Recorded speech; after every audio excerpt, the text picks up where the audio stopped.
Welcome to the best gambling show on the internet. This is the live call-in show. Make sure you hit that like button and subscribe. I'm really happy to be here today. I got the spreads up. I got the Patreon questions up. Leave your chat in the live chat when you come in. I appreciate it. And let's just say I think this week we're going to kill it again. And last week there was a few disappointments, but I was still 3-2 on the Patreon, still was in the profit. So we got some good things happening, but I'm really feeling this week. I'm sure you guys saw the Patriots at the Miami Dolphins video this week, and this is the first time I was actually shocked by a line Vegas did in quite some time. Yes, I know I should be happy because this is something you can exploit, but we know how hard this is. We know that every single week is an absolute battle for your life when you're facing Vegas, especially with some of the calls we're seeing at the end of the games, especially with just some teams just not showing up. And who would have predicted that game last night? Like, look at how the Raiders managed to lose that game last night. But I did tell you guys, do not bet that game. I was arguing to you, I was screaming, do not bet this game. But some people don't seem to know what that means. And at times, I feel like it's not even the games you choose. I feel like it's the games you don't choose. And yes, I have the new soccer channel up. And yes, I have been telling you guys to subscribe. Link is in the description. And some of you are getting at me, Lawson, you haven't uploaded a video there yet. Yes, I know it's not a good look for me. But here's my thing. I'm not uploading a video there until I have a money pick. Normally, I have lots of money picks for soccer this week, but I'm looking at the lines and I'm just saying, dude, there's no money pick here. There's no clear angle. So I've been laying off, but I will be uploading the money picks for soccer on the soccer channel. Don't worry. Make sure you go hit that subscribe button there. Make sure you go hit the like button. We have Mason in here. We have Jermaine Smalls yelling money. Nathan Rivera, why do Raiders collapse in the second half? I think it's because they're mentally weak, and I think some of it's Chucky. I have to eat crow here because even last year I was defending Chucky during the collapse. You can't make too many excuses for the collapse, but I really like some of the things Chucky was doing, especially Mayock, that symbiosis with the front office. But I think a lot of that collapse has to do with John Gruden and the leadership of the team, doesn't it, at a certain point?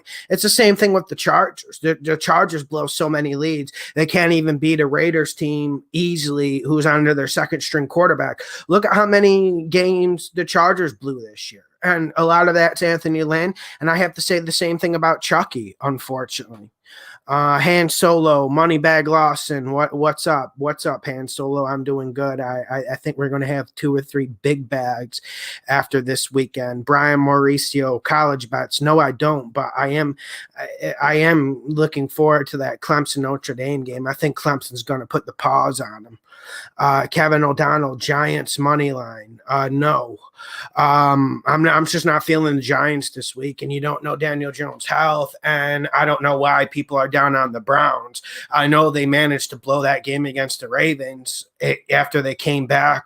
What were they down? 14 points. They came back, and they still managed to find a way to lose that game. My thing is, I think the Browns are a better football team than the Giants, even if the Giants are playing good. And after the Giants' performance last week against Arizona, I don't have any temptation to bet them. Hardaway Joe, join Lawson's Patreon. Yes, the NFL money picks will be up there Friday night. I will upload them tonight after I get off of here. Pocket's in the house. What's up, Pocket? Here we go. We got Jonathan Chavez here. Hey, Lawson, what do you think of the following teaser? Ravens -6.5, Bucks +1, Colts pick 'em. Dude, that's too long a teaser for me to even say. I like it. I like it. Yeah, I have no problems with it. Let me get to the Patreon questions. Make sure you guys hit the like button and subscribe. Let's get to the Patreon questions. This is from Robert. All right, what makes you think the Packers are going to give up the 1 seed to the Panthers? Panthers, they're playing Aaron. I don't even understand your question. I think you're asking, why do I think the Panthers are going to be competitive with the Packers. I listen, I do the upset video to work people's minds. And here's what I'm going to say about the Carolina game. I truly believe Carolina will cover. I truly believe it will be a one-score game. I'm going to have a Panthers fan on later in the live call-in show. We'll talk more about that game. But when you put it in the snow, and I like the way the Panthers are running the ball, and I still feel like this Green Bay front seven is vulnerable. I don't feel like this Green Bay defense is elite by any means. So when I'm looking at this game, I'm just thinking this is going to be a close game, and I'm not picking the Packers to come out here with a blowout. That's what I was saying on the upset video. I felt like I was pretty clear about it. Listen, I think the Panthers are going to be close in the fourth quarter. Most people are saying it's going to be a blowout. So that's, I guess, where my difference of opinion is. Okay, let's get to the next question. On the Patreon, I asked people what sports they bet. It was actually, I got really interesting questions. A lot of people are saying NBA and MMA. I might have to check with the MMA. Genus Bartsuik. If you had to make a 4-leg parlay, who would you take? I would say you take my money picks that I post to Patreon at night. I'm not trying to dodge your question, but I'll post them. Mr. Pavalava, when did you first use the money phrase? I think the money phrase started 3 years ago, but I've always had that stuck in my head because I used to watch the Apprentice show. I don't know if you guys know the reality show, but the theme song, money. Yeah, if you ever heard the theme song of the Apprentice, and I think maybe that's where I got it from. I didn't consciously just steal it from there. I didn't say, oh, I love this show, I'm going to steal it. It literally just checked in my head. So when I was winning bets, I would just keep hearing this fucking song in a loop in my head. And it's got a weird it's got a weird beat, but it's got a cool vibe to it at the same time. So yeah, that's where I got it from. Okay, let me get to some more questions. Same AJ Atchison's asking about the 4-pick over-under parlay. Dude, the over-under parlay, man, that's tough to say off the top of my head. My God. I probably won't be betting an over-under this week. But yeah, let me think of that. I'll work back to that. Okay, let's get to Stephen Mayerson. He says, what do you think, John? Have you ever bet on the NHL? No, I haven't. I never really was a big fan of hockey. It's not that I have anything against it. Maybe it's because I have a personal bias against it because I can't skate. And also living in cold weather my whole life, I've just never vibed with hockey because I want to stay away from the cold. That's been one of the goals of my life, just to stay away from this cold. So I guess that's why I never really gravitated towards hockey. But a lot of people on the Patreon are saying they had some pretty good success with the hockey. So yeah, I get you guys on that. I actually like the point spreads on hockey. This is from Team Elite Tornado. Hi, John, and greetings from Cambodia. I actually found you through the Gematria Sports Group and wish to know how much Gematria plays a role in your analysis. Please do your best, and may God richly bless you. Yes, God has blessed me very well this year. I don't know what Gematria is, and I've looked at videos on this, and I simply think it's autism. Like, there's no disrespect because people with high levels of autism have created really, really great things in this world. But I think this style of looking at the world and gambling is legit autism. And I don't know if it helps by anything. And yeah, so that's my opinion. I got nothing against it. Whatever works for you. Maybe you'd like to come on and fully walk me through it. Maybe if I'm missing something, but it just seems like you guys think numbers have huge meaning, and that numbers speak more than words, and that they predict what can happen in the world. And I don't know. And I'm not talking statistical analysis. You guys use this geometry thing in wild ways. Okay.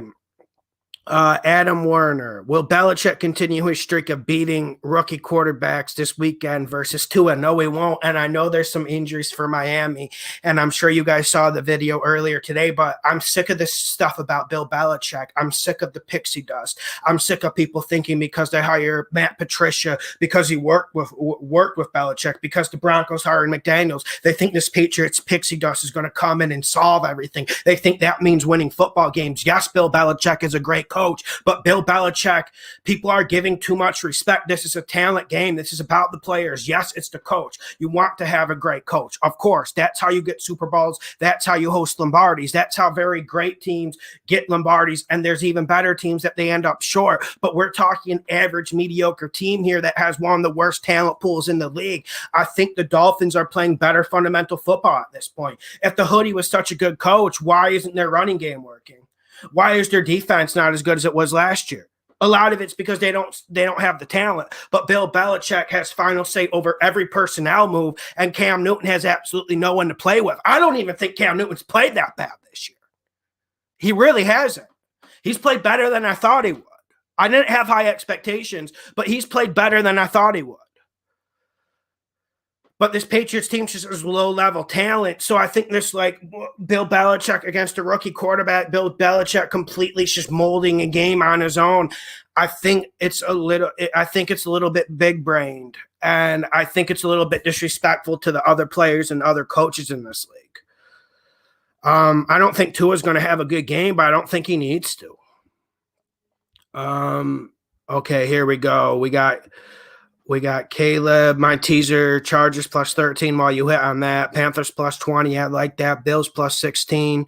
Buccaneers money line, I like it. Chiefs money line, I like it. Seahawks money line. That Seahawks one might get you in a little bit of trouble, my friend. It really well might get you into a little bit of trouble, Caleb.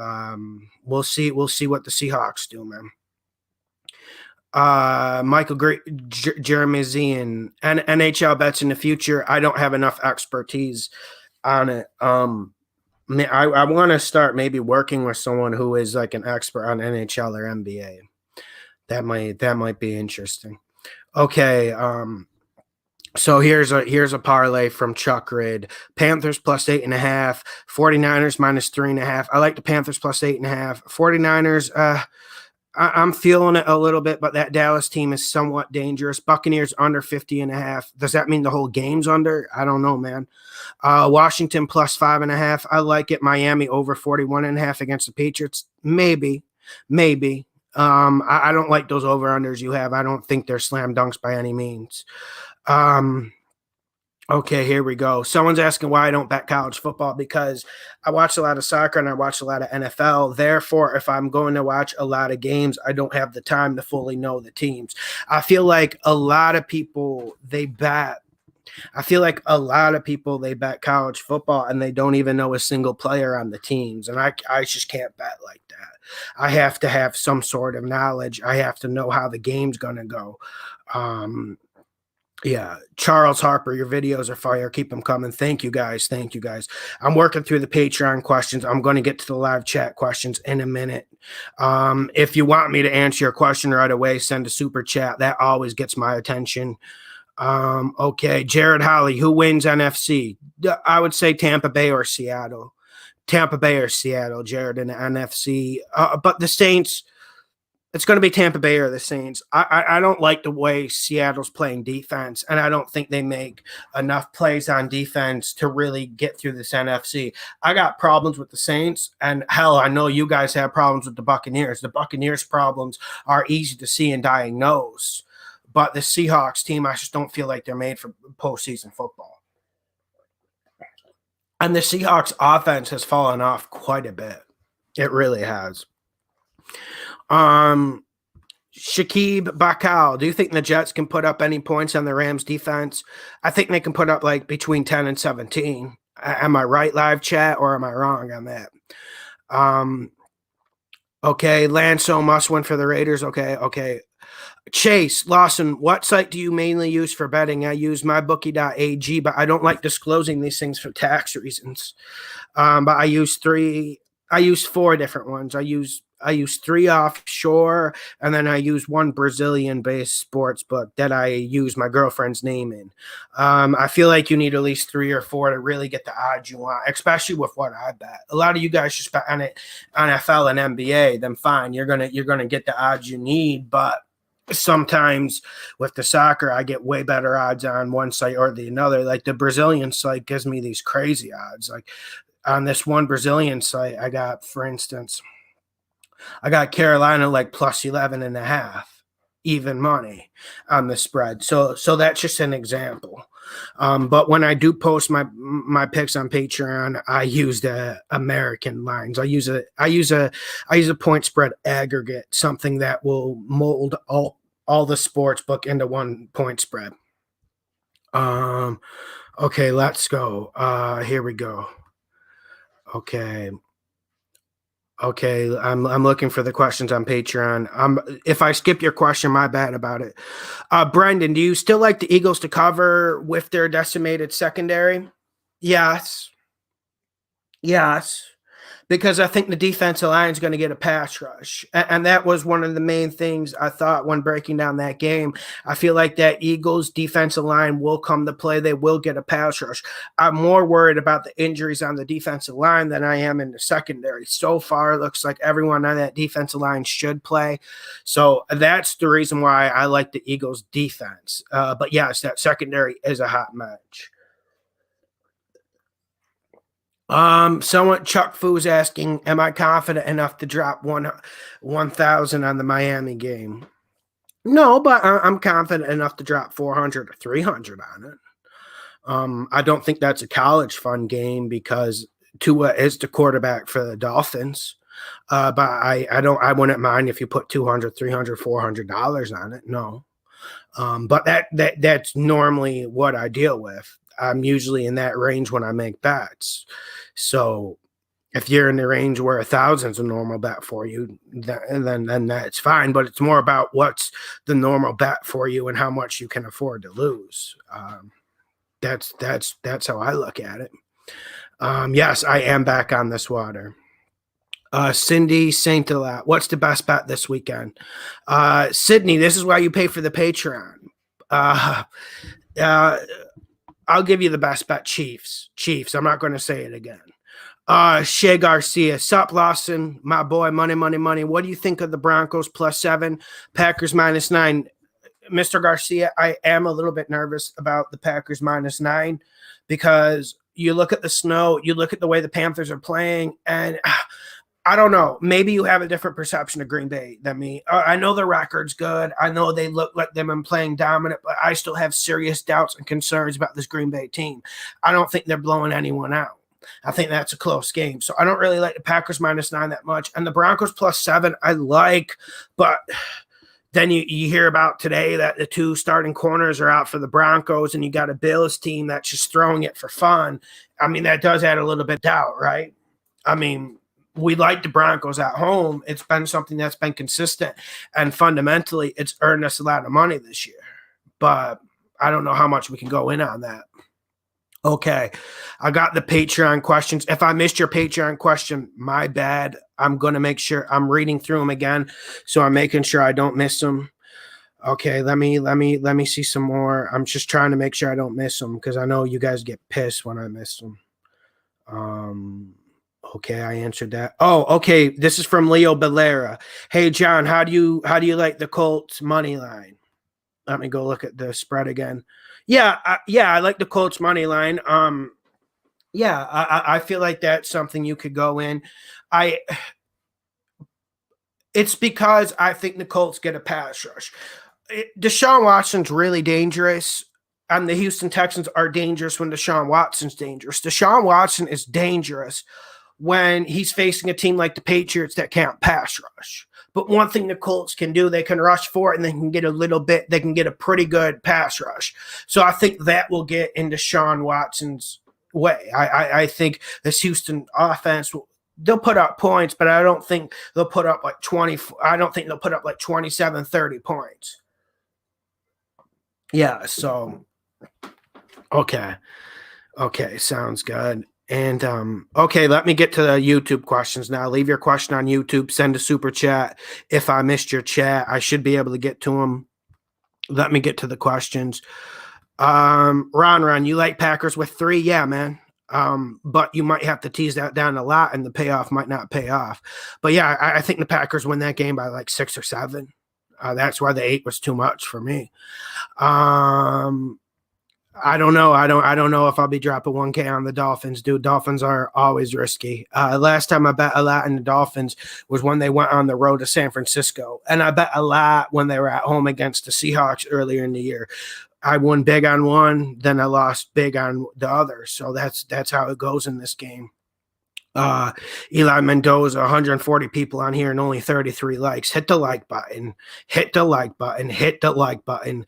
I don't mean to sound like a robot, but you know how this YouTube algorithm goes. I mean, you guys have been doing a great job with the algorithm because the last Vegas spread video got over 1,000 likes, and then the other one this week is already almost over 1,000. So obviously it works because you saw how that reached like 23,000 people.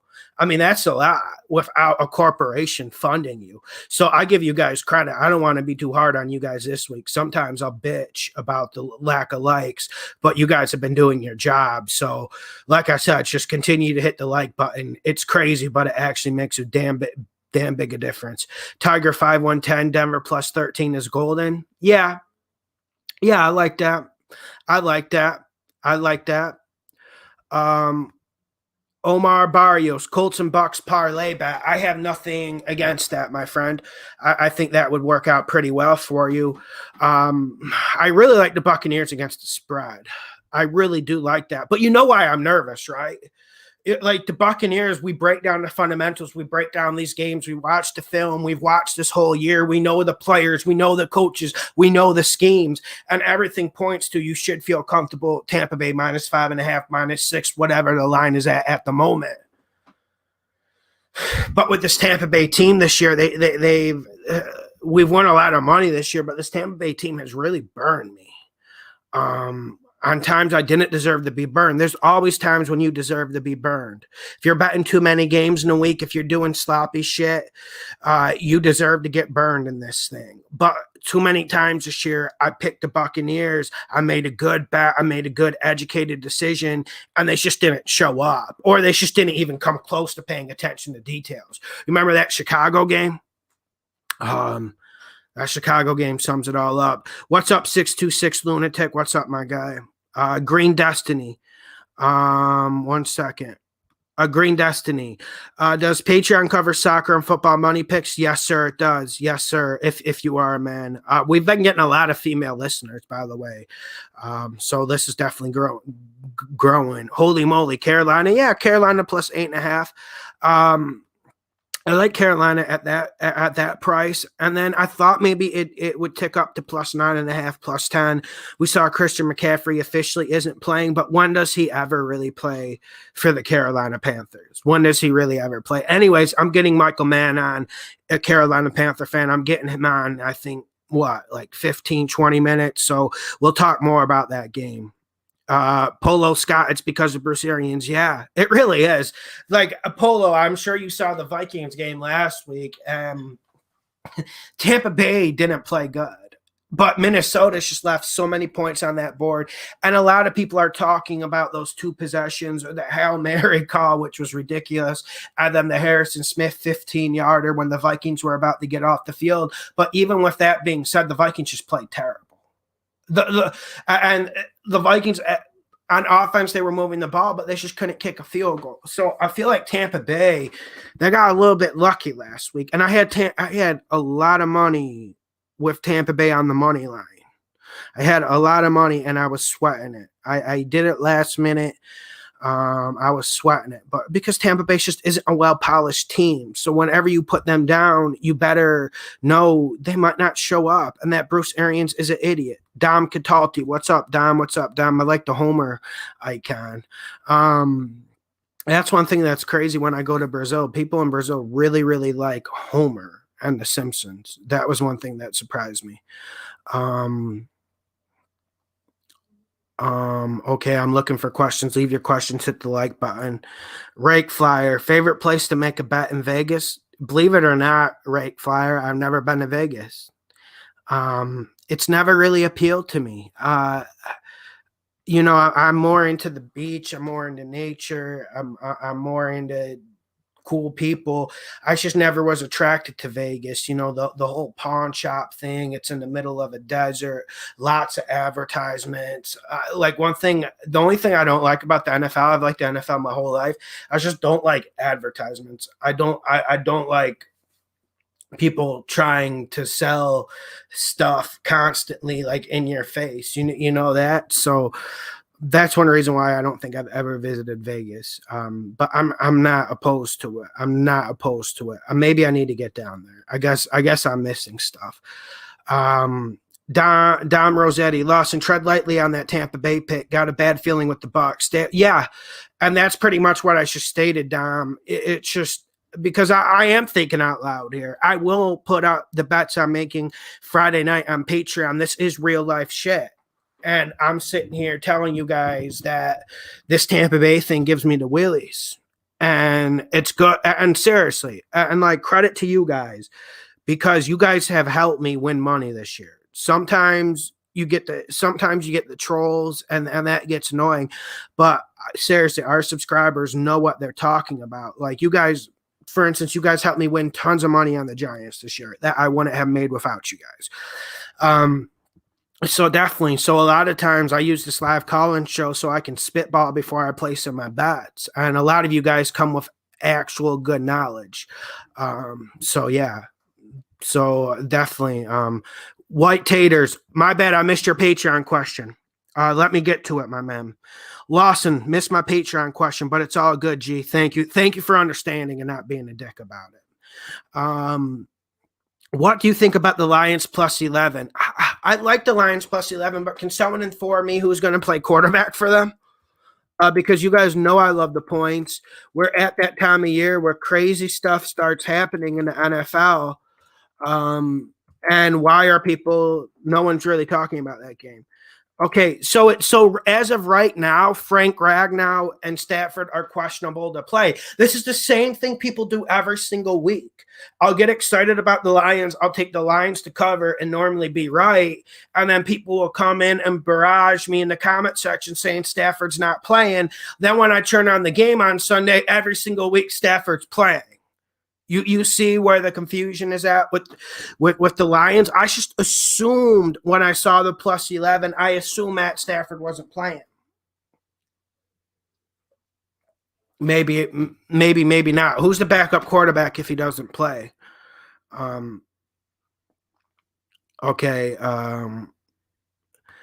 Malcolm Jackson, 15 out of 15, 27K. Yes, sir. You helped me with 2 games. Thanks, man. I appreciate it. I try my best. I'm not going to be perfect, but I guarantee you when you do the record at the end of the season, it's better than 99% of the population. So that's where I'm at. Jarris Simmons, do you have a Discord? No, but I'm working on creating it because I'm working on making a Discord for my Patreon because it's quicker for me to upload my bets and especially live bets. That's really my only regret about Patreon. And one thing I want to take it further with is with the Patreon. Sometimes I feel like if people aren't checking for it, people are going to miss bets. And sometimes I don't have a lot of time, especially with the soccer bets. When they're playing 2 games a week, you don't got a full 4 or 5 days notice before. The lines will drop 2 days before the game. Then the lines consistently change, big changes up to the kickoff of the game. So that's one reason why I want to make it more efficient. And I also want to work on the live betting because I have hit some licks on live betting. I don't think live betting is as easy as people make it out to be. I think those are just newbies who hit 1 or 2. Then next time they'll lose everything on a live bet. But the live bet definitely is something that helps. Michael Cooper, he's on the Patreon. What about KC plus 4, Tampa plus 6 teaser? I love it. I love it. That's how you got to start thinking. And when we're talking about parlays, when you guys ask me for parlays, like the parlay I'm betting is the one I do on my teaser picks. I think I've hit on 4 this year so far.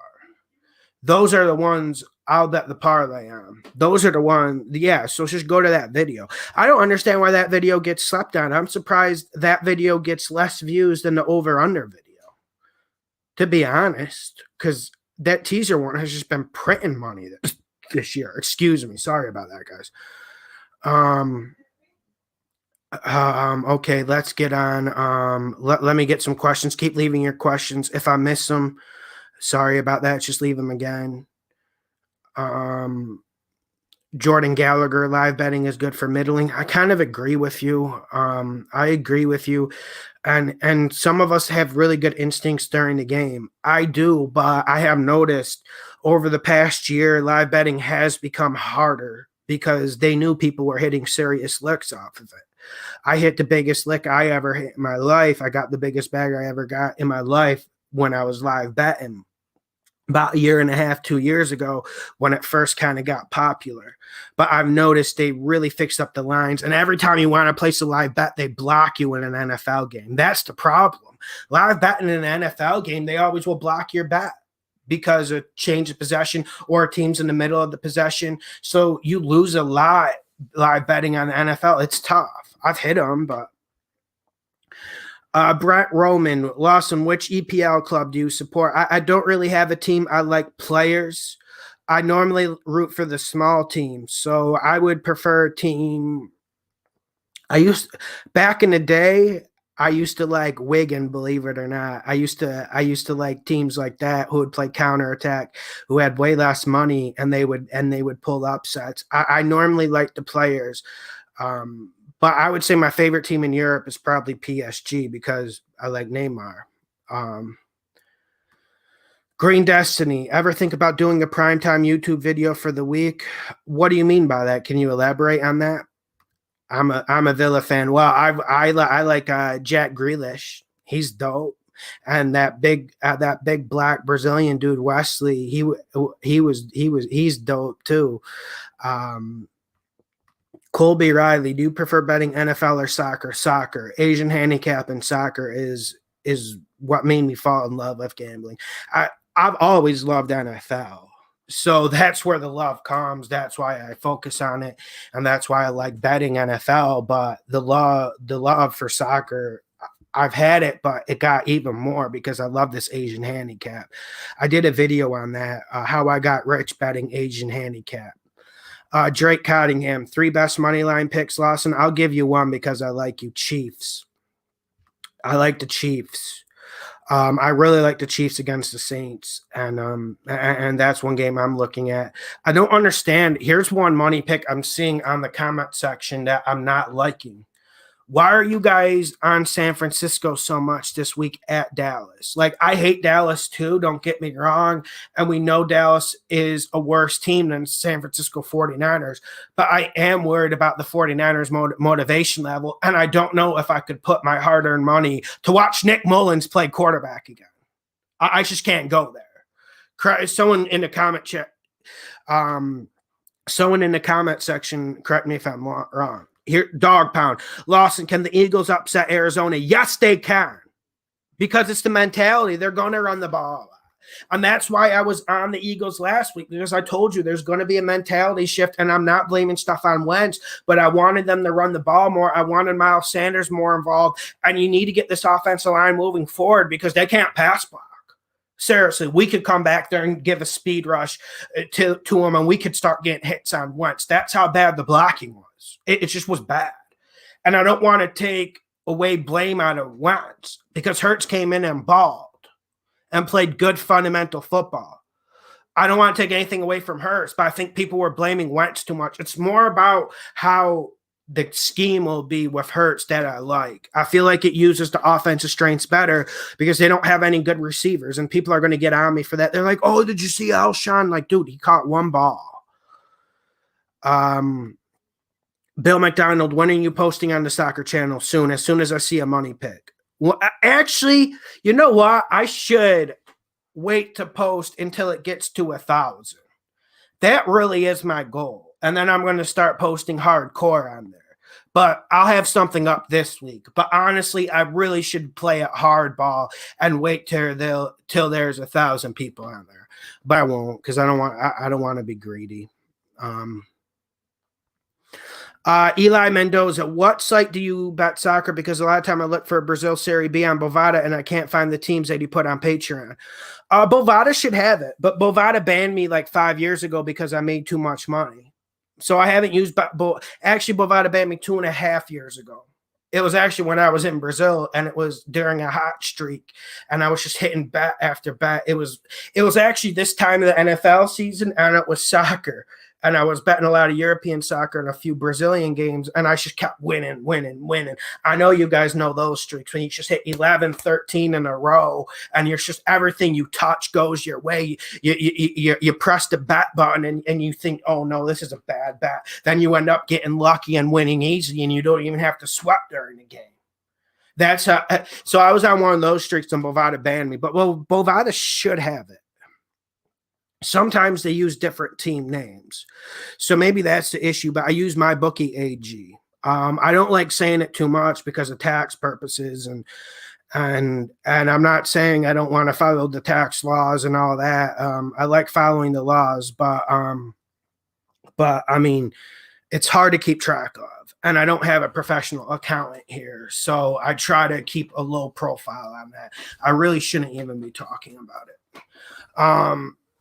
Yeah, Bovada is trash. Okay, let me get to.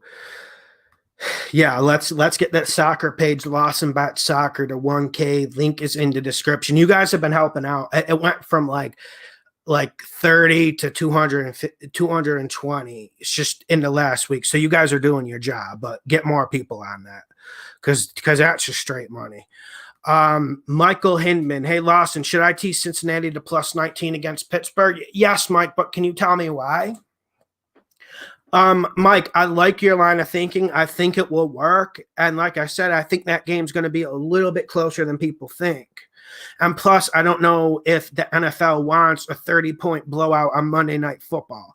This year's been good for Monday Night Football, surprisingly, but I'm sure they'll work to prevent Pittsburgh being up 28-3 going into half. I'm not a conspiracy theorist by any means, but you guys know how things go sometimes. We have to be realistic. I don't want you to put on the tinfoil hat and think Roger Goodell's on the walkie-talkie with the referees telling them to fix the game or anything like that, or some Vegas mafiosos on the phone with Goodell threatening him to fix the referee situation for this game. No, we don't need to go tinfoil hat conspiracy, but we have to take it into account. It is a primetime game. And I used to have a rule. Back on the old show, I used to have a rule where I wouldn't bet Pittsburgh games, especially if the Pittsburgh game is anytime after Sunday, 1 o'clock Eastern. If it's at 4:30 on the primetime slot, 8:30 Monday night, I would say do not bet Pittsburgh games. I don't care how much you like it, because I've seen some of the craziest, fishiest stuff in sports gambling happen during Pittsburgh games. And we saw something really fishy happen this week, guys. Ravens-Browns. Browns were +3. And then somehow they get a safety on the last play. That means absolutely nothing. And then you lose your push. That's one reason why I said earlier today, I'm starting to think it's the games you don't bet more than the games you do bet. That's where I'm at. But yeah, can you tell me why Mike, can you tell me why you're feeling so desperate that you feel you need to pull the gun on Cincinnati this week? Is there not other meat on this plate? Did they sell out of steak in the grocery store? And why are we looking towards bologna with Cincinnati? Yeah. So Tasha, you're right. The Vegas spread is suspicious, and they're damn good at what they do. But that's why I always tell you guys, I don't want you looking at stuff like stats, or remember the guy who asked a question about gematria. You need to use the eye test. You need to use the film. And you need to know how the coaches' styles contradict against each other. That's how you beat the computers at Vegas. You don't beat them using their own numbers that they already use. Okay. I'm going to get to some more questions. Keep leaving your questions. Keep hitting the like button. My mouth's getting a little bit dry. Let me go get some water. It's just like a minute.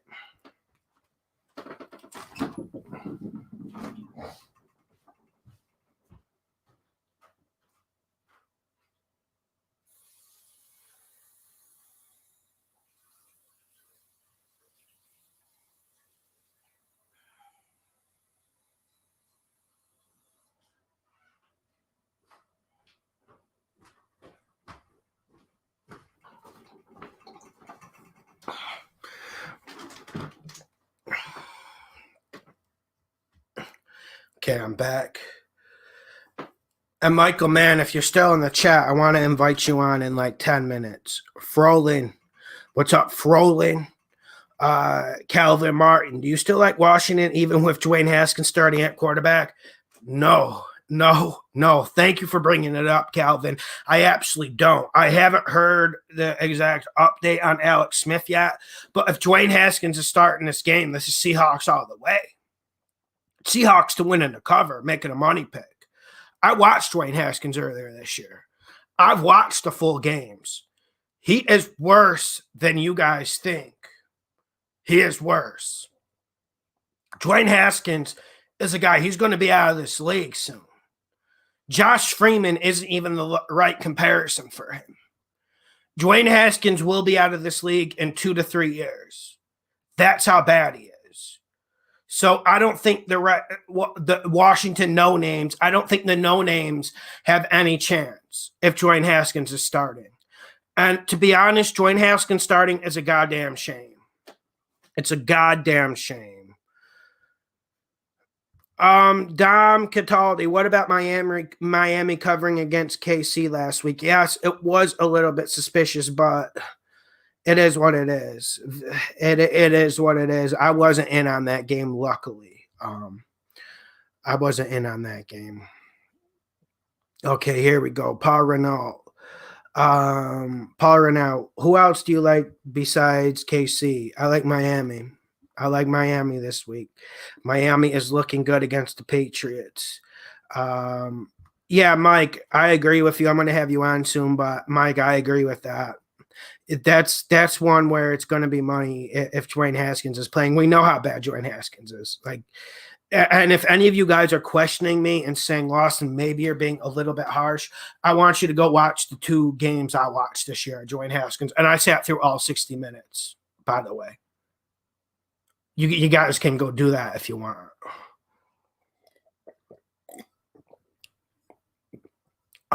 Justin D. Anyone else think Derrick Henry's on steroids? Nobody runs over someone 30, 40 pounds more than them. I actually don't think he's on steroids, but I'm not an expert in this, obviously. I'm not much of a bodybuilder, if you guys haven't noticed. I actually don't think Derrick Henry is on steroids. I think the problem with using steroids in the NFL in terms of running backs is because it makes you pull hamstrings really, really easy. And we don't see that happening to D. Henry a lot. And at a certain point, we have to call D. Henry what he is. He's a freak of nature. Like, there aren't too many dudes like Derrick Henry out there. Like, seriously. There just isn't. And when you look at how fast he is at his size, he's even stronger than he actually is. Like, I think Derrick Henry's stronger than Adrian Peterson when he came into this league, as crazy as that sounds. I just think those dudes have a different genetic makeup, and I don't think it's necessarily steroids with D. Henry. People like to chalk it off as that because whenever they see someone get really big or someone who's just, let's just say, like 1 in a million, people, I don't think people like that, if you know what I'm saying. Like Tyreek Hill, he doesn't use steroids, but he's the most athletic dude in the league, in my opinion. Okay, let's go. Rising Local, what are your locks for Sunday? Well, that's why we need the Patreon, right? But I mean, we're getting to the games. We're working through them. You know, we need a little bit of foreplay before we get to it. Okay. Yeah, Michael Mann, let me invite you on. I'm gonna send the invite to your Instagram, and then I'm gonna keep getting the questions. 1 second, and then we're gonna have a guy on. Remember the guy last week who was gonna come on and explain round robin to me? He's gonna come on just to let you guys know, I have not looked at anything about round robin. I haven't read anything about it.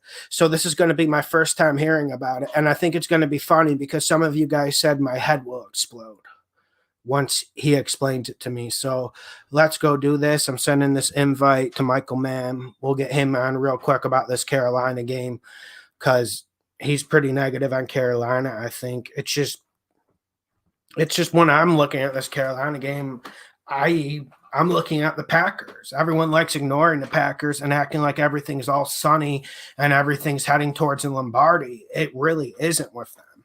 And if the Packers somehow do limp through this NFC, because this NFC is wide open, any man can get through there. They're going to get completely just clocked by whoever is the AFC representative. Okay, let me give me some specific games you guys have questions on. Okay, here we go. Here's one I like. David Hayter, Vikings versus Bears. Thoughts? Wow. Where do I start with this?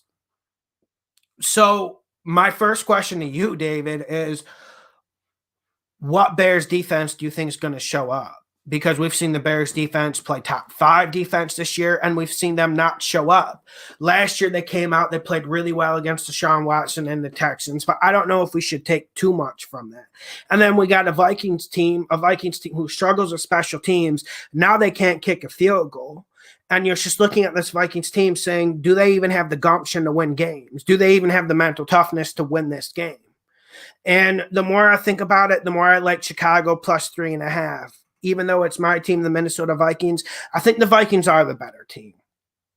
I really feel like the Vikings are the better team, even with the Vikings' lack of defense and lack of pass rush. The Vikings are the better team, but I don't feel like it's a big enough difference. So I feel like Chicago could definitely win this game.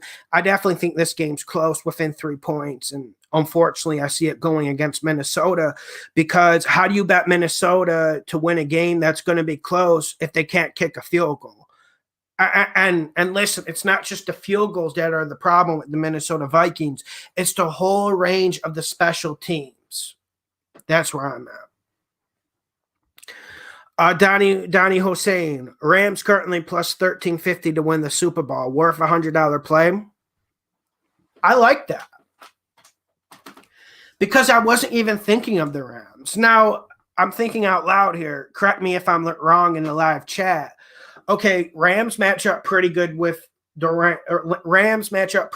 Packers, right? Okay, then you got the Rams against the Saints. Rams match up pretty good against the Saints. And then what other team could possibly in the playoffs? Rams against the Vikings, Rams against the Seahawks. Rams match up well with all of them.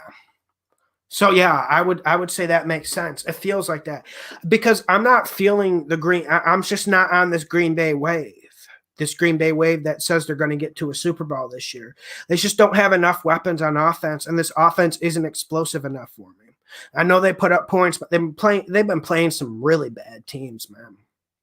Some really bad teams. So that's where I'm at. Calvin Martin, do you think the Texans can upset the Colts? No, but I think they can cover the spread.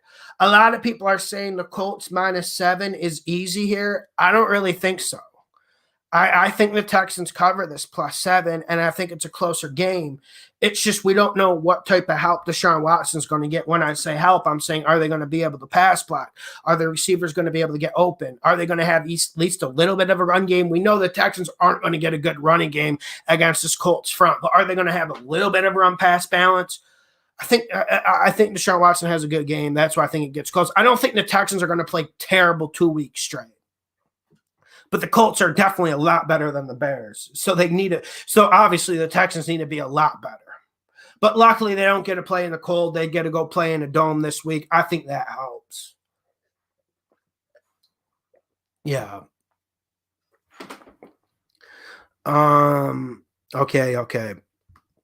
Austin Holt, if there is one team to bet the house on this weekend, what would it be? I mean, when you phrase questions like that, you put me in a no-win situation. Like I said, Chiefs. Chiefs.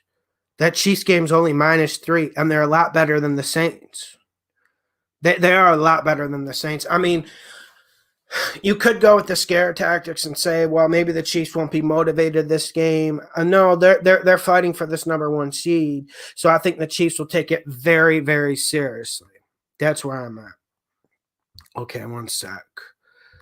So let me get to more questions.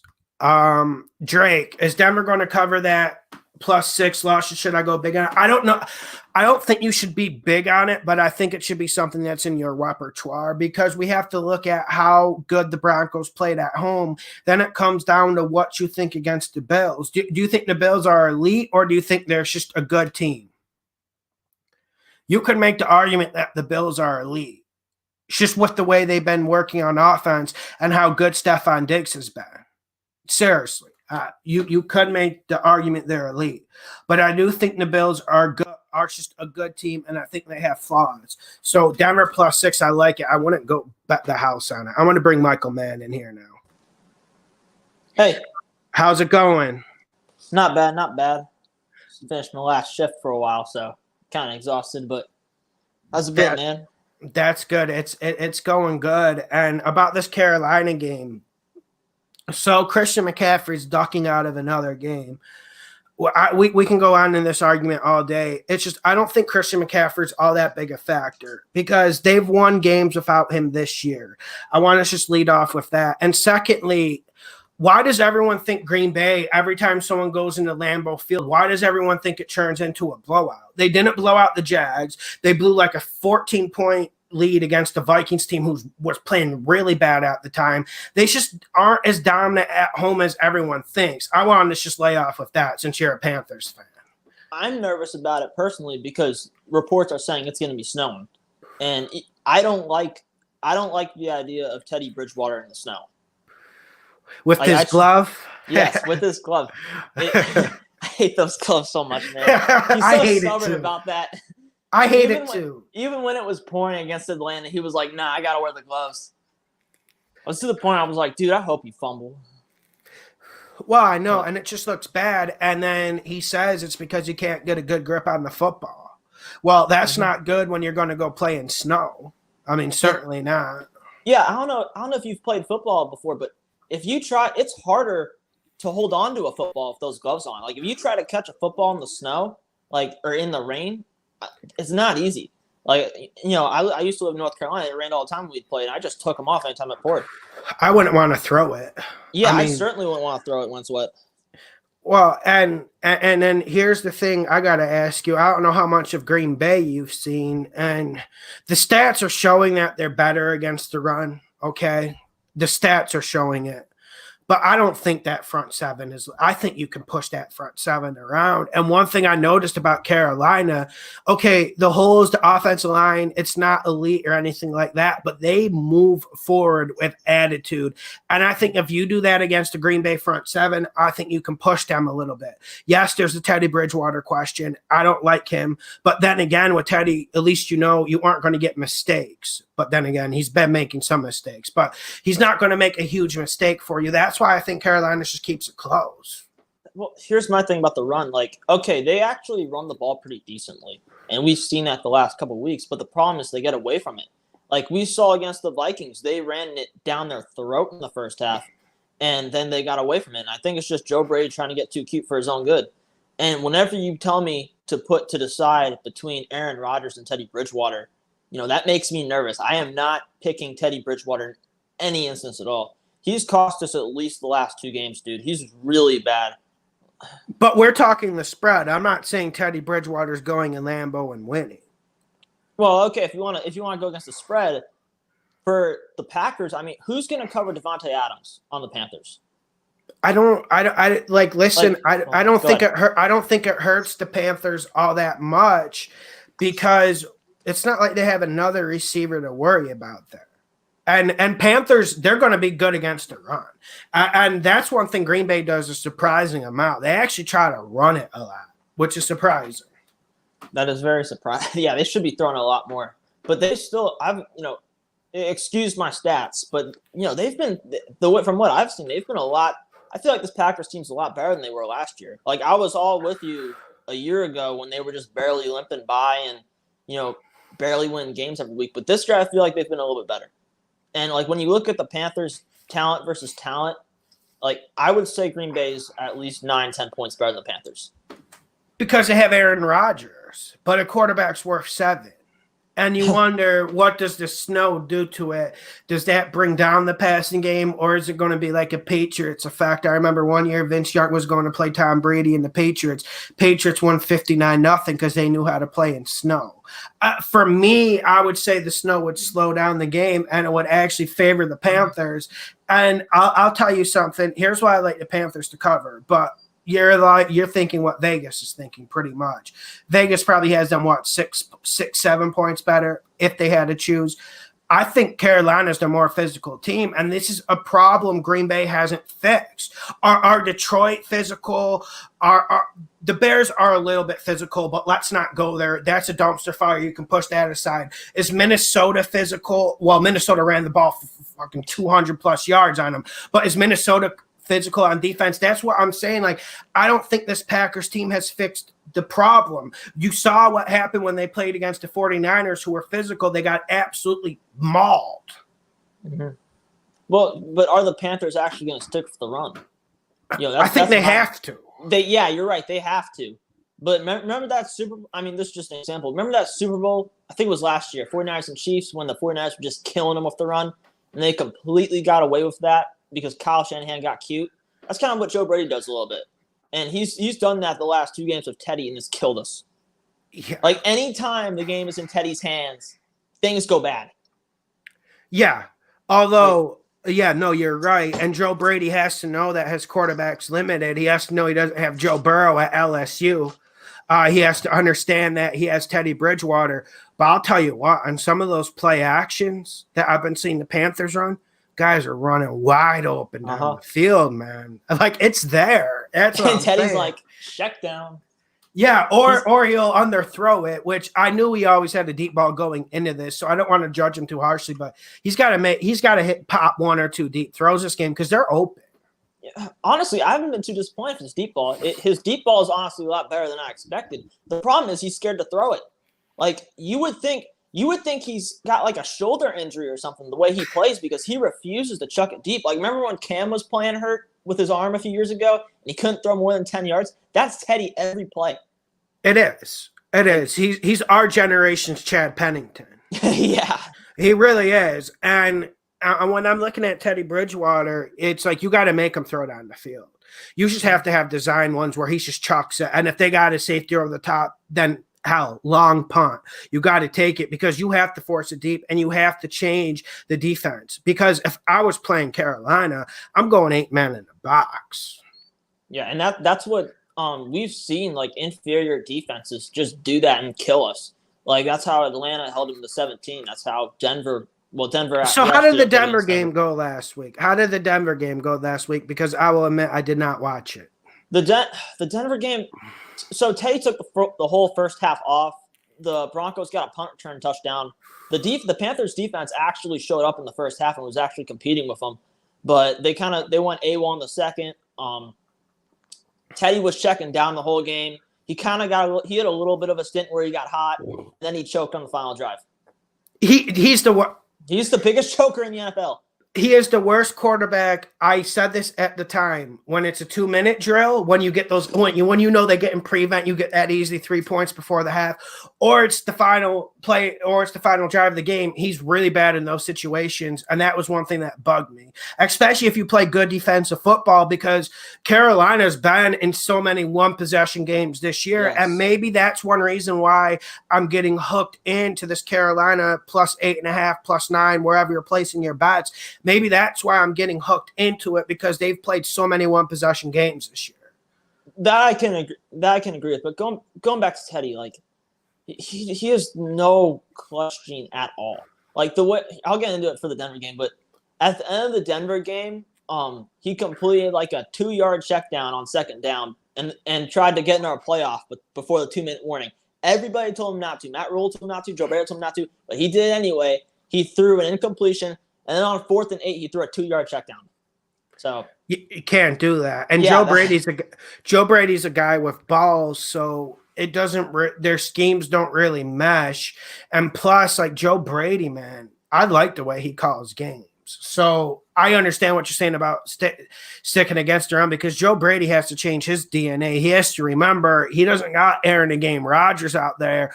Hell, he doesn't even have Matt Stafford out there. He doesn't even have Ryan Fitzpatrick out there, someone who really wants to rip it. He has a dude who wants to make safe plays. Yes, and this is an off-season discussion, but that's why I don't think Joe Brady's ready to be a head coach yet. That's a big reason why. No, but we're desperate in this league, man. People are talking about Raheem Morris.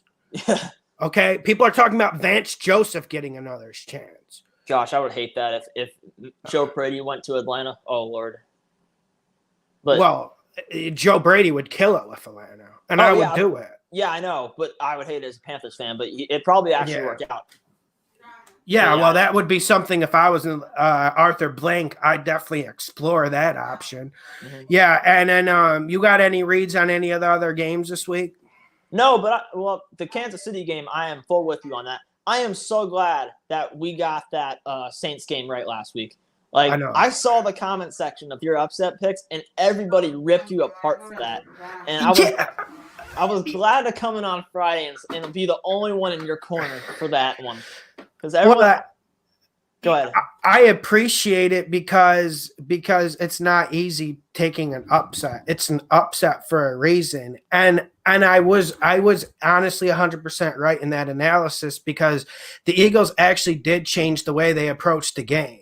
And it was beautiful. It was beautiful how it went off. I was happy.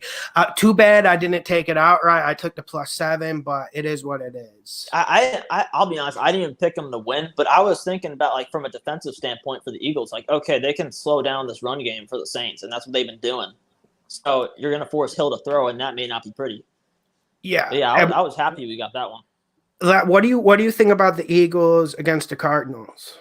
I think it could happen, but dude, the Eagles took such a beating in that Saints game. Like, they lost at least half their defense. Like, that was crazy. Yeah. I don't know. It's between them and the football team, but they have no luck when it comes to injuries. I agree. And then also some of that's an organizational thing, I think. Yes. And then, well, you don't see Panthers players missing games with, like, hit pointers. Yeah. So, like, there's definitely things like that. And then I actually like Philly against Arizona to cover, but like I said, everyone wants me to come on here and slam my fist down and say, like, go run and bet it. But like you said, I have to honestly see the injury report. And unfortunately, that's when you might even have to wait till Sunday. But, you know, I'm probably – and there's a list. Like, it's not just one or two guys. It's a good, like, 6, 7, 8 impact players. Yeah, it's not good. So you got to wait for that one. Are there any other games you're targeting this week? There are a couple, but I'll get out of here for you. I know you got, like, questions and stuff. Tell me what game. Well, again, I was thinking about betting the Vikings, but you talked me out of that before this. I get you. Like, the Vikings one's complicated because I don't know what Bears team we're going to see. And we have to remember this Vikings defense is bad. But this Bears offense is really bad. But they've been playing better, but I'm not hoodwinked by it. So that's where I'm at. I honestly have no idea what's going to happen. The one I'm sticking away from that I completely disagree with you on is Tampa Bay and Atlanta. Like, I cannot touch Atlanta games, dude. Because at a certain point, like they did against the Raiders, they will explode and they will have a good day. Yeah. And Tampa Bay's bad at times. Let's just be honest. They play really bad at times. And their secondary craps the bed every now and then. Like, they made Jared Goff look good. Yeah. The good news some stuff with them's too easy, man. Yeah. The good news for betting against the Falcons this week is that Julio's out. So they're not going to they're not going to be able to just destroy them through the air like they normally do with teams. Yeah, Mike, and here's where I'm at because I have people responsible for me. I want to just take the spread, but honestly, I might have to just work Tampa Bay on the money line and just make them take less payout just for security. Because Atlanta is dangerous. Yeah, that I can go with because Tom Brady's going to make a play in the clutch over Matt Ryan. But yeah, all right. Yeah, all right, Mike. Thank you for coming on, my man. Yeah, no problem. Thanks for having me. It's always fun. Have a good one. Okay, this is a super chat from Game SC. Bills -3. I like it, but you might be a little bit risky with that. It will be a little bit risky. Rams -10. Let me go see the Rams opponent again. I blinked on that. Let me go see the Rams opponent 1 sec. I'm looking. What are Rams even playing? It's just completely blanked. Seattle, Washington. I'm looking. 1 second. Excuse me.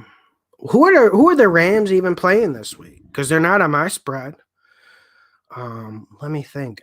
I know I picked the Rams game this week. Oh, Jets. Okay. You like the Rams -10 against the Jets? Yeah, I like it. Browns +3. I like it.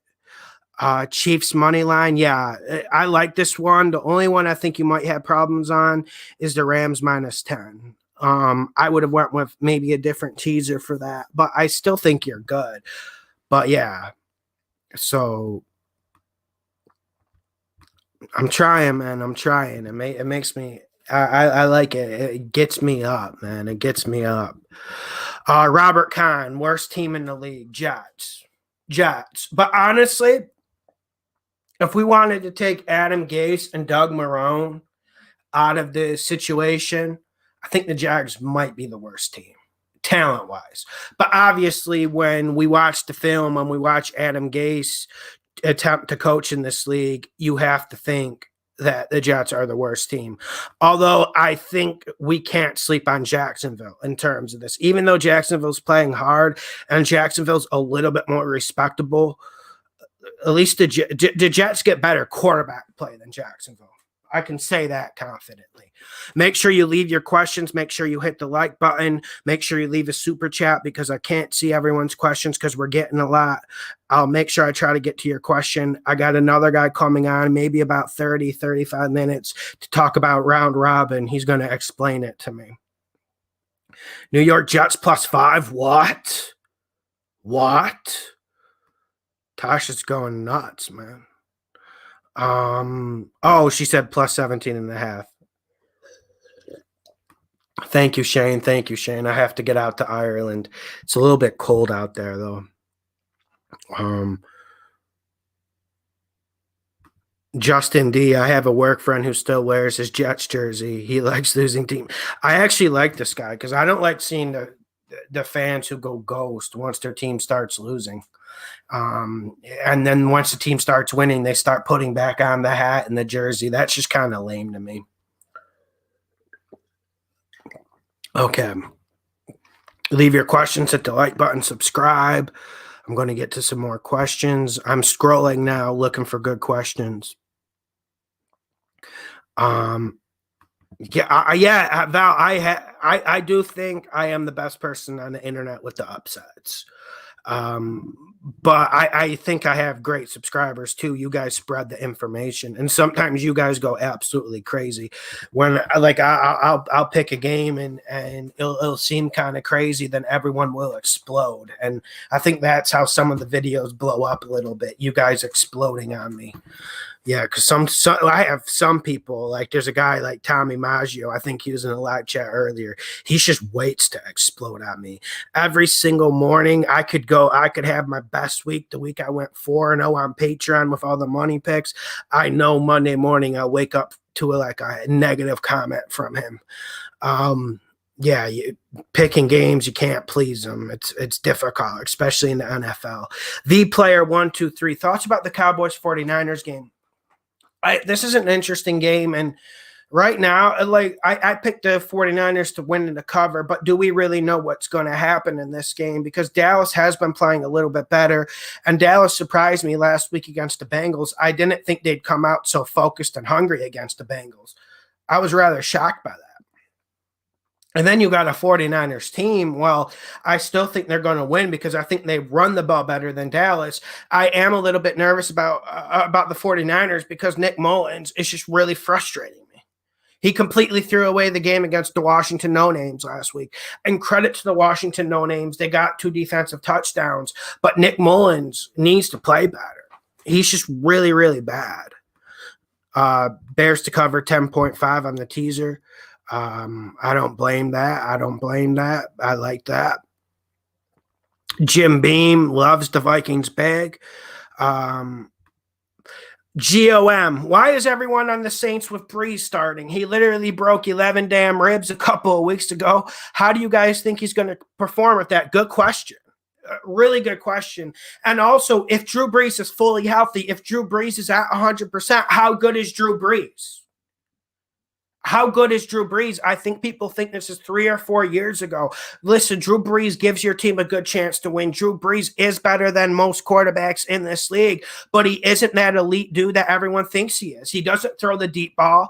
He looks a little bit more nervous in the pocket. He doesn't hold the ball as long with his old age. And did I mention, I'll say it again, he can't push that ball deep. Everything's underneath.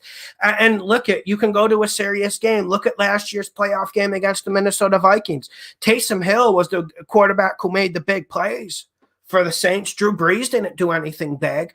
And then you're looking at this Chiefs team that is the most explosive team we've seen in a generation. This is the most explosive team we've seen since the 99 Vikings. And this Chiefs going to come out and they're going to pour it on you. And this Saints defense will fight. This Saints defense, they might have 2 good quarters against the Chiefs offense, but eventually this Chiefs offense will explode. And do we think the Saints offense is explosive enough to keep up with them? Do we think the Saints offense can control time of possession? Are the Saints running it as good as they need to be? We're not really seeing Kamara utilized too much. We're seeing Latavius Murray. They don't really work him in enough. So you're wondering, where's this run game from the Saints and how are they going to control time of possession? Because I'm not seeing it. I am definitely not seeing it. Okay. Brad Ball, thoughts about Titans versus Lions over 51. Brad, I like the under in that game because while the Tennessee offense is absolutely prolific at times, this is an inconsistent Tennessee offense. And this Tennessee defense gives away a lot of big plays, but the Lions aren't really working the ball downfield. I think a lot of it's to do with pass blocking. That's why I got this going under. Shane, John, is your selection stats do you make your bets based on stats or yours is just more natural? Mine is watching the games. I don't really like stats because stats are deceiving. Like the stats were saying that the Colts were the best defense in the league this year. Does anyone really think the Colts are the best defense in the league this year? Remember when people were trying to tell me that earlier in the year because the stats say so. That's just a basic argument. And there's a lot of quarterbacks in this league who have good stats, but they aren't really good. Like Matt Ryan has great stats. Matt Ryan has elite stats. Matt Ryan has top 5 stats every year pretty much. But is he a top 5 quarterback? Okay. Ricardo Martins, any player props video coming this week? Yes, I'm going to try to get one uploaded tomorrow. I still have to call Jay for that. I kind of slacked on that this week, but I'm planning on uploading it tomorrow. I'm going to record it early with him, or maybe tonight. Live W. Do you bet on team totals ever? No, but I'm not opposed to it. I've done it before when I've had a good read, especially in the playoffs. Once we enter the playoffs, I think we'll have more time to do things like that. I think we'll definitely have more time. I'm going to send the invite to the round robin guy. I want to see what he has to say. I'm going to go get some more water. Just 1 minute break.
Make sure you hit the like button, subscribe.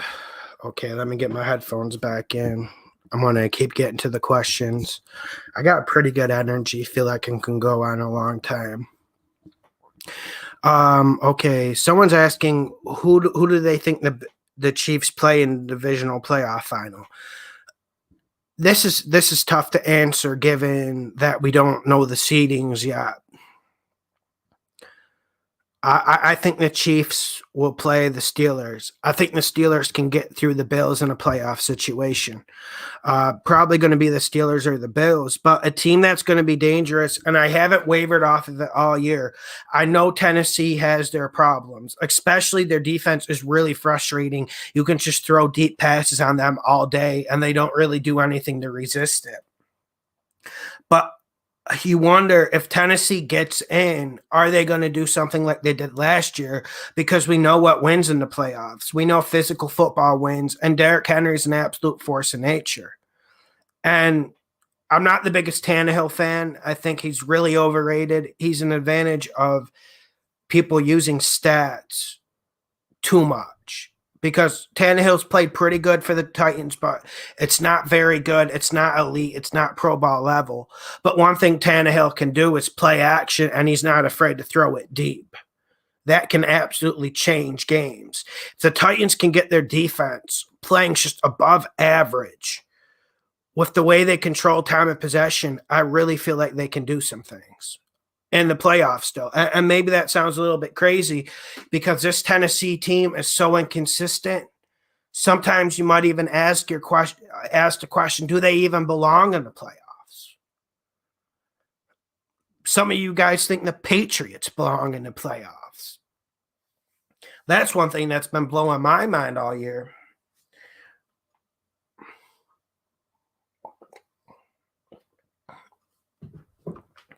Here we go.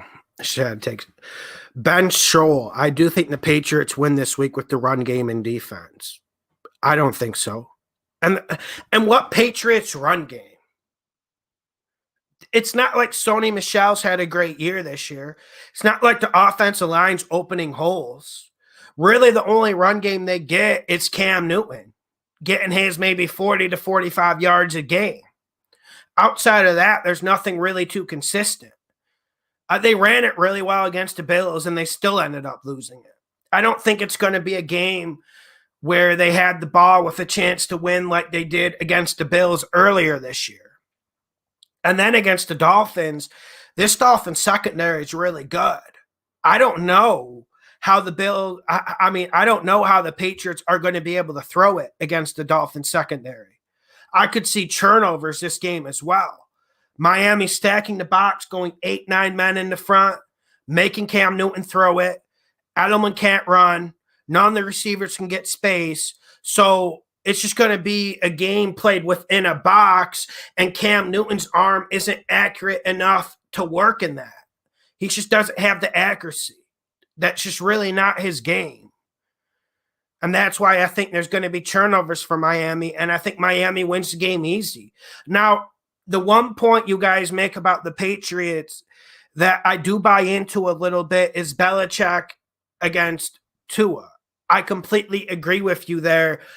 But my argument is I don't think Tua has to do all that much. And Miami doesn't have a good run game, but with Tua, it actually has gotten better because they have been working in a little bit of read option. So I think they'll be able to run it against the Patriots. I believe the Dolphins run the ball better this game than the Patriots run the ball.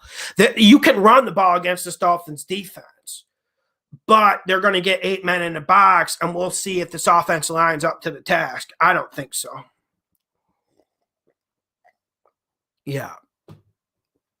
Here we go. Okay, here we go. I'm going to get to some more questions. Steve Dorman, any chance the Jags keep it close? Let me see. Yeah, because the Jags have been playing hard, but here's the thing, Minshew's starting.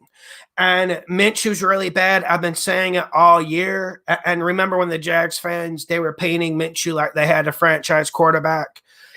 Minshew's really bad. So that's why I don't think it's going to be close. But the Jags, they're stopping the run better than they did last year. You could still pound it on them. You saw Dalvin Cook get big runs last week. But Jags have been stopping the run better. Jags have good wide receivers. Believe it or not, Laviska Shenault's really good. So the Jags do have some pieces, but the quarterback position's just too bad. And the Jags have actually ran the rock decent this year. So they're really just too bad at quarterback at this point. Thank you for the super chat, Lauren Kaiser, for $5. If the Raiders can pull out a win against the Chiefs, what makes you think Peyton can't? I think they surprise some people. I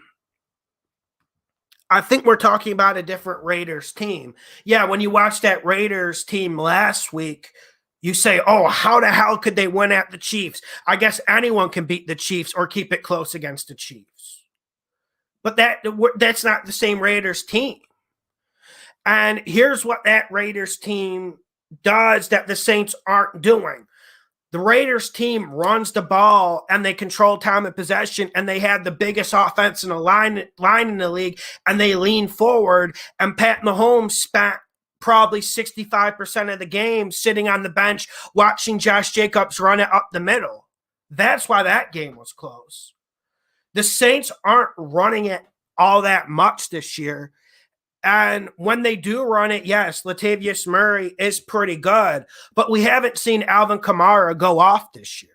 Where was he against Philly?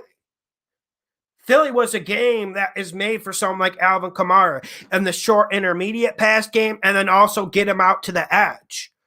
But where was he? That's one problem with the Saints. And a lot of the Saints running game these last 3-4 weeks has been becoming because of Taysom Hill and the read option.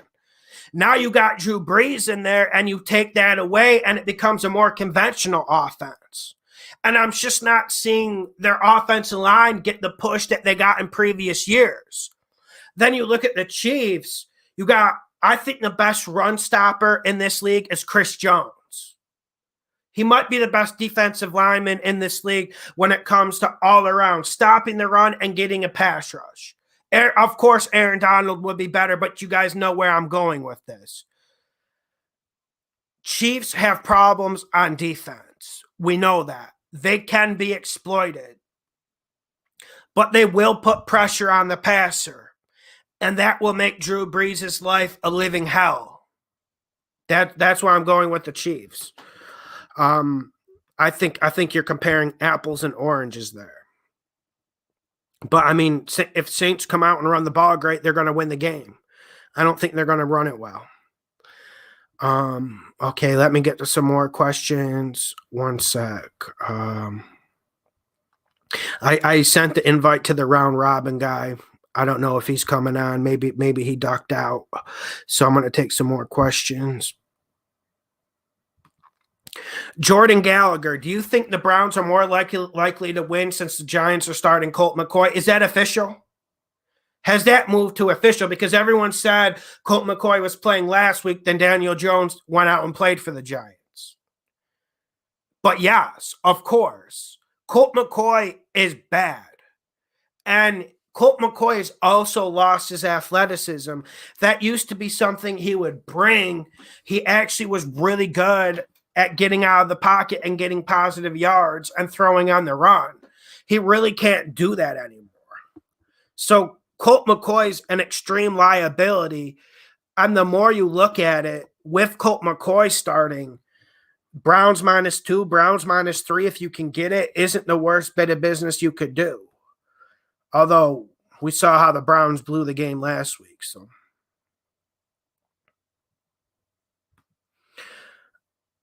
Oh, okay. We got the round robin guy on here. Thank you for coming on. No problem. What's going on, man? I was just having a little bit of trouble with the link, but we got it figured out. Oh, that's good. I'm happy you got on. So you wanna run me through the round robin and tell us why you like it? Yeah, this is perfect because I know you don't like parlays because they're really a negative trade. Vegas wins almost every time. That's true, and that's what people try to argue me about. I just tell you, like, I don't like talking stats or mathematics, but we need to use the mathematics with that. You're not going to get 6 games right a weekend normally. Like that's just not going to happen. And see, that's where, because I hit a couple of them in my lifetime, and I'm like, oh, I'm gonna become rich off this, and like all the bets, I'm gonna hit everything. But there's setup games, there's trap games that you never really expect, so you're gonna lose parlays. So this is in the middle of a parlay and straight picks. So let me just set up. Let me see it. Let me see it. I'm looking forward to it. A theoretical one. Hold on. Because 2 games I'm liking is I like the Chiefs, and then I like the Broncos to cover because I think they're going to be physical, and I think the Bills offense has to slow down sometime. And if there's a time, it's in Mile High. I agree, and we've been just playing the Mile High against people. It's really the only home field advantage left in this league now that there's no fans in these games, pretty much. Definitely. With that altitude. All right. Yeah, and I'm looking forward to seeing this, and I've actually seen this a lot, and I've heard some people use this, but explain it to us. I'm really curious if you can sell us on this. All right. Okay. So I'm gonna show you my screen. So basically, I'm gonna make sure you guys can. I don't know if you're gonna be able to see it right, but it's a round robin. So a round robin, you're gonna pick about 5 to 6 teams. You can make it as big as you want, but I recommend 5 to 6 teams. And what it's going to do, it's going to take those 5 to 6 teams, and it's going to make 35 different parlays. It's going to make 15 2-team parlays. It's going to make 20 3-team parlays. And then it's going to make, I think it makes like 8 4-team or 6 4-team parlays. So it's basically like, I can use an example. Last week, I did a 6-team. The only one I got wrong was the San Francisco 49ers. They got one. Which wasn't a bad pick. And like, no, it was, okay, yes, it was a wash, and I had that as a money pick as well. But I don't even think that was a bad bet because Nick Mullins was just so bad. You can't control that. I thought Shanahan was going to scheme up something to stop the D-line rush, but Nick Mullins was just throwing ducks. It was bad. Yeah, it was bad. Last week, I'm on your Patreon, so I had the Eagles. I hit 5 of the 6 picks, and I put $240 on it. So if I made a $240 parlay, my money would be gone. I would have lost because I got one wrong. But last week, I put in $240. I went 5 for 1, and I walked out with $360. So it's not a ton, but it was about $120 profit because out of the 36 parlays, I hit about 24 of them. And there was and if you hit them all, you get the max profit because a round robin is just, depending on how many picks you make, I think 5 teams is 25 parlays, and then it goes to 38 parlays if you have 6 teams. So the amount of parlays you hit, the more you pay. So it's kind of like a safer parlay if you feel it. I actually like that better, the way that you explained it. And then I'm gonna put you on the hot seat a little bit, but if you go ahead, if you use that 240 and you just placed it on those 5-6 games, I think you would have made more. I can't do the math in my head, but I would imagine you would have made more. Yeah, I feel it, but with me too, because I use Bovada. I know Bovada banned you, but yeah, they banned me. You know, like they said, Vegas always finds a way to win, even though they're not Vegas, but the book always finds a way to win. Yeah. So since I use Bovada, you know they have a ton of spread picks. So like, I was still scared, so I teased it's not a tease, I guess. You just choose your spread. I had the Eagles at -12 instead of the 6. That's good. That's good stuff. So with me, I like to play it really safe because I don't like to be too risky. But I ended up having like 4 picks that were like -2, 220, 240. So that's why. Oh, go ahead. No, sorry about that. And like I like it. For me, it actually sounds like a better solution to the parlay for me. I feel like there's a little bit of middle ground with it. What if you go 4-2? If you go 4-2, I don't know right off the top of my head, but you'd probably lose a little bit because you would cash probably less than half the parlays. So you would probably be down, but say for my 240, I would go down to like 200 maybe, 210-ish. So you do lose, but it's like 50% you'll be almost even, a little bit in the negative. That's something that is good for low risk. And then here's another question. Like, let's say you load it up, because you did mention you did work in some like minus 200, minus 220 picks. Like, let's say you loaded up with like Barcelona to beat whatever small team in Spain, Real Madrid to beat up on someone. Let's say you loaded up with like minus 400, minus 500 soccer picks. You think it would, you think it would still give you the payout you need to make it worth your time? I think, honestly, don't think so. Well, it would still be a good bet. I'd say it's good, but I can load up right now like a couple like 300, 400 favorites. I can show you. Yeah, show your screen for us again. I want to see it. Okay. Yeah. The problem is I'm on my phone because I don't really have a cam on my computer, but I'll show it right now. Yeah, sounds good. So I'll do all the big favorites this week. So like minus 900s, minus 600s. Yeah, let's load them up. Let's load 6 of them up. And then like let's maybe put like 250 on it. Okay. Even though I wouldn't like one of my users betting 250 on a parlay, let's load it up since this one is going to be extra safe. Yeah, that's why, because I love parlays. Like, I still think I can get a lot of picks, because I don't have the bankroll to make straight picks. Like, I would like to be able to throw like 400 on 6 different games, and that'd be probably the best option. But not everyone has that option. Yeah, and also like I give parlays a lot of hate, but also one reason why I think they're important, I think they work your brain. And I think that's what you need to do. You need to be making sure you're going 4-2. You're always going 5-1, because you're going to have weeks where nothing goes your way. But if you're doing that consistent, the parlays help work your mind. So I got nothing against them. That's how I started. That's how I started too. And I was like, dang, I'm so close. But then I realized if I go 7-1, that's a great week once I start betting singles. But that's a bad parlay. Yeah, if I go 7-1, I'm fucking buying a plane ticket because it made the whole year. Yeah. So, but yeah, I know exactly what you're saying. Yeah. Okay, and okay. Yeah. Let's see this. All right. So you said about 250, right? Yeah. Yeah. Let's go about 250. Because these are extra safe. Yeah. So I have a 5-teamer. A 5-teamer ends up being 25 separate parlays. Do you want 5-teamer or do you want to see a 6-teamer? Let's do the 5-team. All right. So a round robin would make 25 different parlays for you. It would be 2 10-team parlays. 10 2-team parlays, 10 3-team parlays, and then 5 4-team parlays. And it still has great upside because it's still a parlay. So hold on. It would be 250. You'd be risking 250 to make about 3,366. You can get that with a soccer one.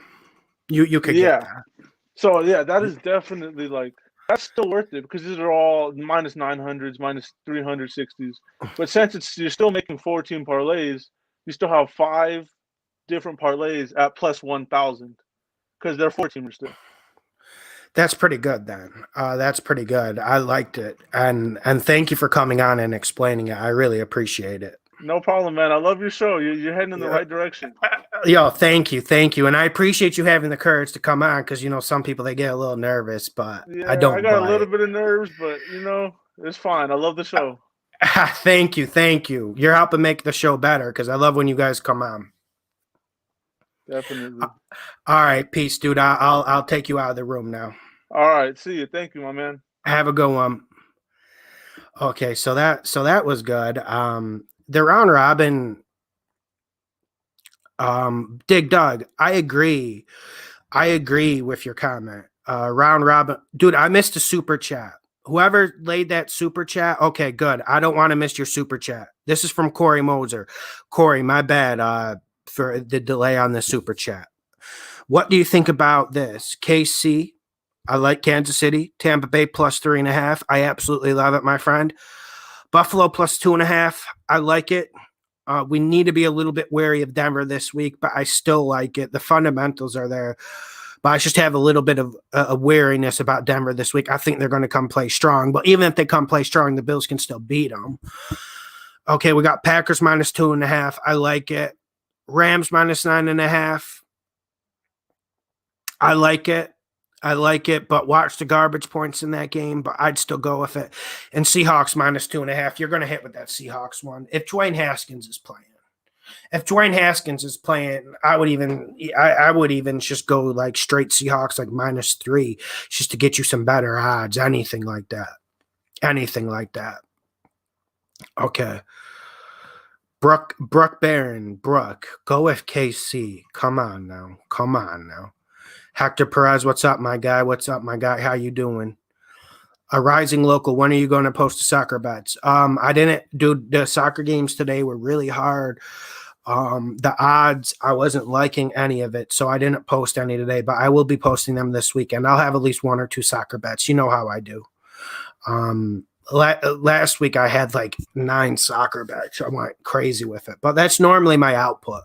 But I'm not putting something on the Patreon if it's not a money pick.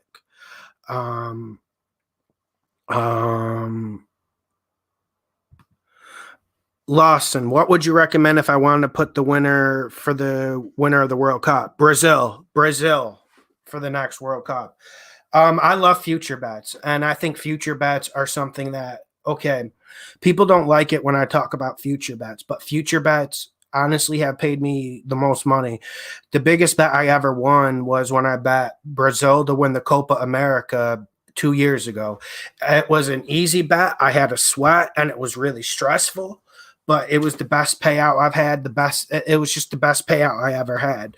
So I like future bets, and I made 6 future bets this year. One was Pittsburgh to win the AFC North. I'm going to hit on that. I hit one for Buffalo, win the AFC East. I lost on my one, Panthers over under minus 5.5 wins. And I hit the others, like I had Pittsburgh over 9.5 wins. Future bets can really help you. So next year, before the season starts, I really want us to get some future bets. So you guys need to be aware and ready in August. We don't just start this in September. You need to lay the groundwork for your future bets in August, because the future bets they're going to pay me out. Like once the season ends, the future money is already coming in, but once the season ends, I'm going to get like a $6,000 check just because of the future bets. And the future bets weren't hard. They were all stuff you could do. Dude, I love that Clemson bet. I love that Clemson plus 300 to win the national championship. See, that's the type of bet I'm talking about. Like, that's the type of bet I'm talking about. Future bets really, really are really, really good. Now, you can only get that bet this week, because I'm sure once they beat Notre Dame this weekend, it's going to go down. If they beat Notre Dame, I'm pretty sure they will.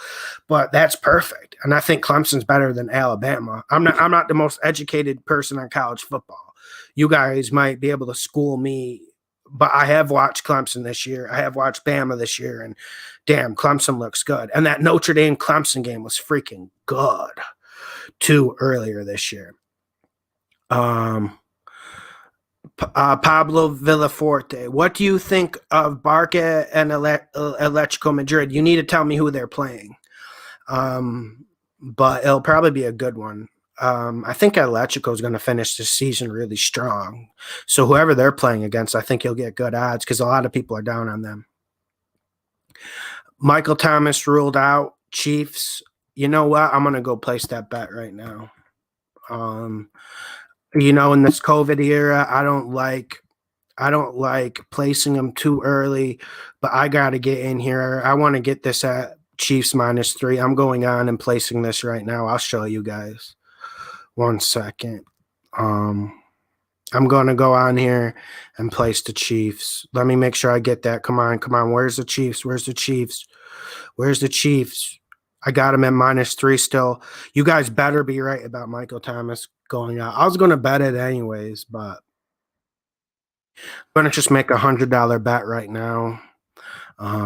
Just made $100 bet right now on that. I'll definitely be placing more on that, but I wanted to at least get something on there before the line moved again. I think it'll stay at 3. Jason, I don't think Argentina will do it because their defense is really, really fucking bad. And ever since Mascherano retired, they also don't have a really good defensive middle sitting in front of that back 4. And then they don't know what they want. They don't know if they want a back 4 or they want a back 5. And then Messi always chokes. And a lot of people like blaming his teammates, but let's be realistic. Argentina has world-class players at every position, yet they still always come up short. Jay, I'll take the Saints. I owe you a winner. No, thank you, man. No, thank you. Let's see how that goes. That's going to be a good game on Sunday. I'm really looking forward to that. Okay, guys, leave your questions. Send in your questions.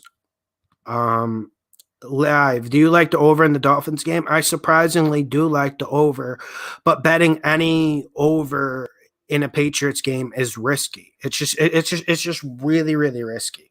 It really is. Here we go. Okay, leave your questions below. All right, I think we're slowing down a little bit. Okay, this is from A. Lawson, where do you recommend to put future bets? I'm a newbie. I used to place them at Bet365. I use my Brazilian bookie now, but I'm pretty sure any big sports book will have them.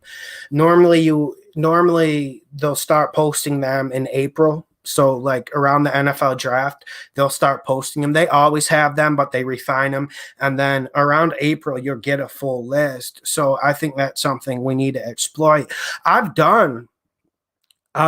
YouTube, I've done future bets before, like before the season during the summer, and they didn't get a lot of views. And I didn't understand it because it was literally like free money I was giving out. Like I said, I made 6 future bets this year. I'm going to be 5-1 on them. So at a certain point, like it's not as sexy, but it's way better. Okay. Let me get to your questions. Devin Hunt, do you favor these first half? First half, man, I don't like the first half because the Steelers might not even come out and play. The first half could be 10-7.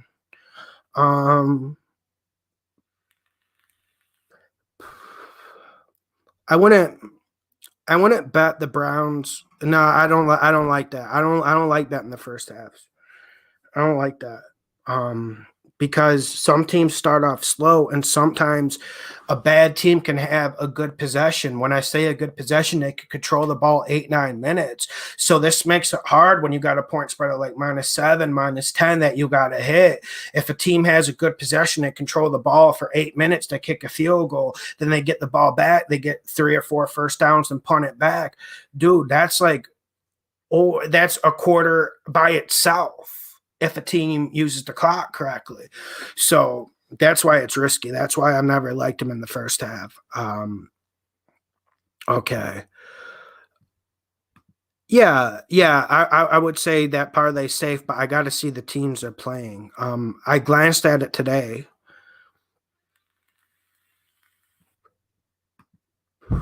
V player 123. What pick you like more, Bills money line or 49ers money line? I don't like either of them too much, but I like Bills money line. And a game one of our subscribers mentioned in a question earlier today was the Titans +11. And if Stafford plays, I like that 10. I like the Lions +11. I think they're going to play good football without Matt Patricia. Not anything good, not anything winning, but I think they're going to be closer in games than they were with the Patricia regime. Yeah, you're good. You're good because Valencia is actually really, really bad and disappointing. And Elche, we know they just don't have any money. So Jonathan Chavez, Lawson, do Brazilians like to bet sports a lot? Had a buddy in college in Brazil who bet a lot of one time on random Russian women's soccer tennis match to win money for a fundraiser. They don't bet as much as Asia and they don't bet as much as the United States, but they do bet a lot. Mostly they just bet soccer. So for instance, in Brazil, like you'll be in like a middle of a city or in like a poor area. Think of any area in a city. They'll have this one sports book in Brazil. They'll have like a little store. It's a really small store. It's like this big around. It's like the size of my room. You'll go in there, you'll place your bets, and then you'll get your ticket. I've done that before because I've stayed there long term. So that would just be like my daily routine. I would go down, I'd get some steak with rice and some hot sauce. I'd eat that. I'd be browsing my phone, reading the news. Then I'd go place the bets. Then I'd just go to the fucking beach. So yeah, they do, and it's really, really convenient there. It's technically illegal there, but it's illegal in a lot of places in the United States too. But you're good. There's a lot of stuff that's free and you can do it right now. That's a lot more unhealthy than what we're doing, and we actually gamble health. I try to make sure you guys gamble healthy. Because long term, I think you guys will win money with me. A lot of people have. I mean, some people don't, but the vast majority do. So yeah.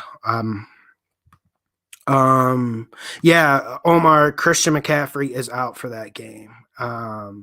Christian McCaffrey is due. And Biden fan, you do need a Brazilian honey. They're the best woman in the world. I'm not even saying that just because the appearance. It's honestly, everything's good. It's a lot better, and of course there's good girls and there's bad girls in every single country you're going to go into, and you guys have to know how to spot them. But yeah, Brazil's definitely the best. That myth is true. That's a true myth. ABN. I feel like New England's going to beat Miami. I've talked about that game ad nauseum. I don't think so. Last call on questions. I want to stay on like 15 more minutes. I'm actually going to I actually do got some water here. Last call for question. Brooke Barron, what's your biggest upset this week? I think the Broncos can pull it against the Bills. That would be my biggest.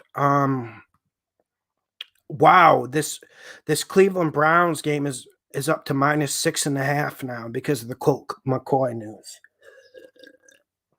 That's interesting.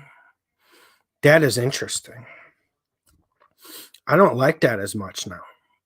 I do not like that. I mean, honestly, with the +6, I would take it. And then also another upset I like this week is the Philadelphia Eagles against the Arizona Cardinals. I think Philadelphia will have a good game. For instance, I think Panthers will cover, but I don't think they'll win.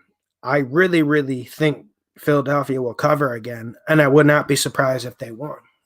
Would not be surprised. NFL trap. Do you like Cleveland -4? Yes. It's just mine. I just saw because I came on and I made my Chiefs bet because I didn't want to lose out on points. I went out and made my Chiefs bet, and I saw that Browns was at like -6.5. So that wasn't good. King Swisher. Next game. Hit you with it. I like the name too, by the way, King Swisher. I always get a kick out of your comments. A lot of you guys leave really good comments. Yeah, someone asked me a question about the geometria effect. And I want to get someone on to talk about it because like about the round robins, it's not really what I vibe with, but I have an open mind and we always need to be exploring other options and systems. I know a little bit about the geometria. Some guy asked a question about it earlier on my Patreon. They said they found my YouTube channel in their groups. They got like a Facebook group or something, and they talk about my YouTube channel in their Facebook group. Do I know what it means? No. But am I going to get someone on who's going to explain it? Yeah, we'll get someone on who's going to explain it before the end of the year. But from what I looked at, I don't want to be mean, and I'm not putting down people who have autism, but it really does seem like something that is high on the autism spectrum, right? Can someone chime in here? Yeah, so Liv, do you like the Eagles over 21.5 team total? Not really. I think they score 20 points. Like when I was see, this is how good Vegas is, my friends. when I was picking the scores of that game, I had the Cardinals winning earlier in the week 24-20. That's why I really like Philadelphia with the points. But you see 20 and Vegas has 21.5. That's going to create problems. I think Philly RTE. And I think the Broncos, if they have a good first half, they could easily do it. All right, guys, I'm going to get off now. Hit the like button, share the video, subscribe. Make sure you subscribe to my soccer channel, Lawson Bet Soccer. Link is in the description. Check out the Patreon page. Link is in the description. That's where I'll be posting my money picks for this week. Hit the like button, share the videos, and Prince, I will check out the Geometria Effect news. But if I don't guys, I have a feeling I will probably be like, yo, this is just autism. Thank you, guys. Hit the like button. Have a great weekend. Let's watch some football. Let's win some money. This is the home of the money pick. Hit the like button. Make sure you hit that like button before you leave. I want to see at least 220 likes. Thank you, guys. I appreciate it.